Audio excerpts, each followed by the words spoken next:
Hello, welcome back to another video on my thoughts on the current comic market.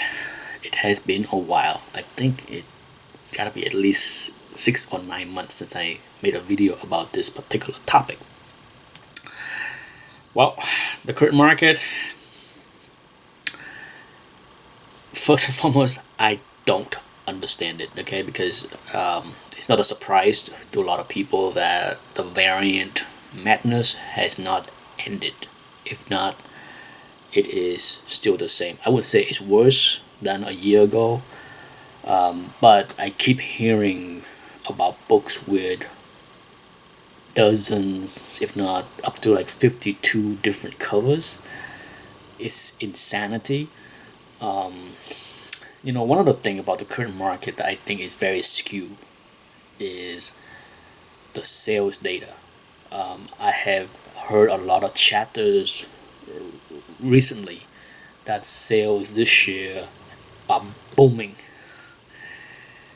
and movies are helping the market. There's all kind of online articles that I have seen talking about how comic book sales by dollar. Not remember, I don't hear much about volume. I hear more about dollar figures, and I think that's very skewed.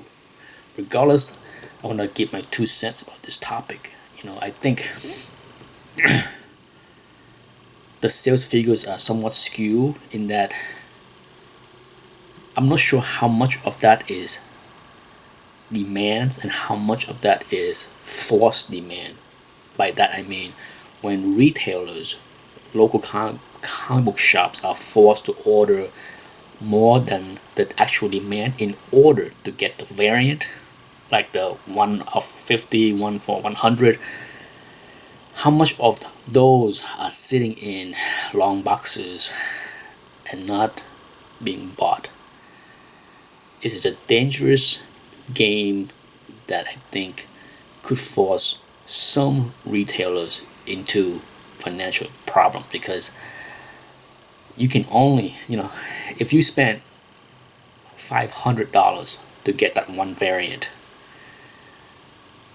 you better sell that variant for a very good price, as well as sell at least a third of the book, right? For those that run a comic book shop or understand the margin on these things, you gotta sell at least a third of the book in order to break even.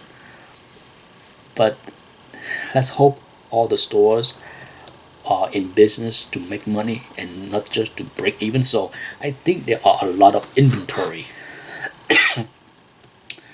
being built up because of all this crazy variant and the demand on the shops in order to buy more than they need in order to get the variant for some loyal customers or even to flip. I'm not saying that every shops are doing nice things for their customers. Who knows if the shop owner is the one that actually buy these things and then turn around and use that one variant and sell it for $100 on eBay.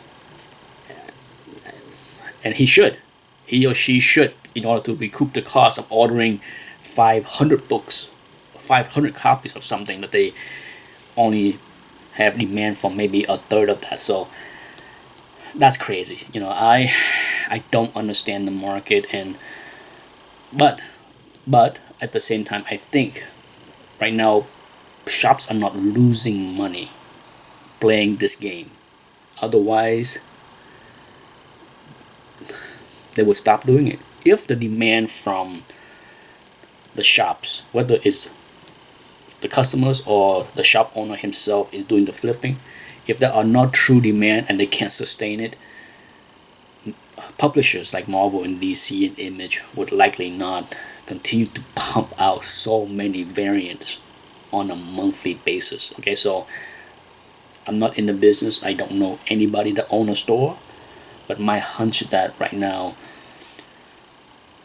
stores are still making some money chasing variant for themselves or for the customers, so that as long as that continue, as long as they continue to soak up the supplies and pile them up in the back room, then the publisher will keep doing what they are doing. Okay, so it's it's insanity from the outside. I'm not a collector of modern books. I'm not a store owner, so I'm not in thick. I'm not in the thick of things, so I don't understand it, and I would love to hear more shop owners talk about how they handle the excess inventory and what they need. Maybe this is a trade secrets, but what is the margin? What is the break-even point when you order 500 copies? Okay, I love to hear for those that are in the know. And the other thing in the current comic market that we have been seeing for a few years now is the constant reboot of many titles, and one of the excuse that you hear from the publishers. Okay, you hear the excuse from the publisher, and then you hear some buyers, some readers, some collectors corroborating the reason why they're rebooting and reissue number one is that there are a certain segment of collectors, readers out there that may be gun shy to pursue the hobby, because when they see a book with a number like 507, they feel overwhelmed and feel lost, that they're gonna get lost buying the book because they miss the first 506 issues. I have heard this from both some newer collectors and the publishers. Okay, and that's one thing that I also don't get. Okay, as a collector, I can tell you that the thoughts of seeing a number that is way higher than issue 1 or 2 or 3 never was a deterrent to me as a young collector. My first issue that I bought, as you know, is Iron Man 150. That didn't faze me. I didn't look at the number 150 and say, "Oh man, I wonder what happened in the first 149 issues."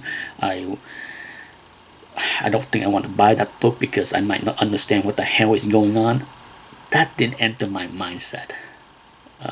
Just as X-Men, I think my first X-Men, my first Thor was issue 337. I can go on and on and on with just about every title that I started to collect in the early 80s. The thought of it's not issue 1 or 2 or 3 never crossed my mind as something important. Maybe because it's the newer generation of readers with a different take on the storylines, because the storylines now are more complicated and drawn out over a longer period compared to in the 80s, where you're more likely to see a one issue storyline. That's more common in the 80s.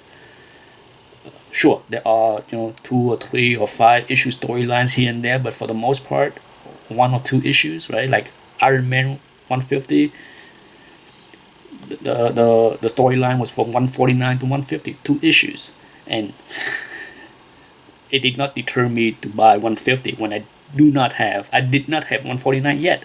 It didn't bother me. So for sure, that kind of thinking in the current comic market puzzle me. Whenever I hear collectors are saying, "Oh, I like the idea that it start out issue number 1, and I don't feel like I'm at a loss of a storyline or missing out on something," and like I said, I'm not faulting the new collectors to think that way. I just think that it is odd that for decades that issue was non-existent, but today you have all these reboot, rehash, relaunch, and that is used as one of the reason Of course, the other reason is publishers love to have issue number one because they know people like to chase number one because that one likely to make the most money, yada yada yada yada, right? So it's all, like I said, I put more credence to the latter reason as far as publisher like to issue number one in order to increase sales, just as speculators and flippers and collectors like to have issue one. But the whole thing about, oh, I don't like to buy a book that has such a high number because I might be at a loss, seem like a reason that make little sense to this old man. Yes, I'm gonna be 50 in 1 month, so I'm not that young, but I'm not that old either. Anyhow, that's my little thoughts on the current comic market. Much of it I don't understand.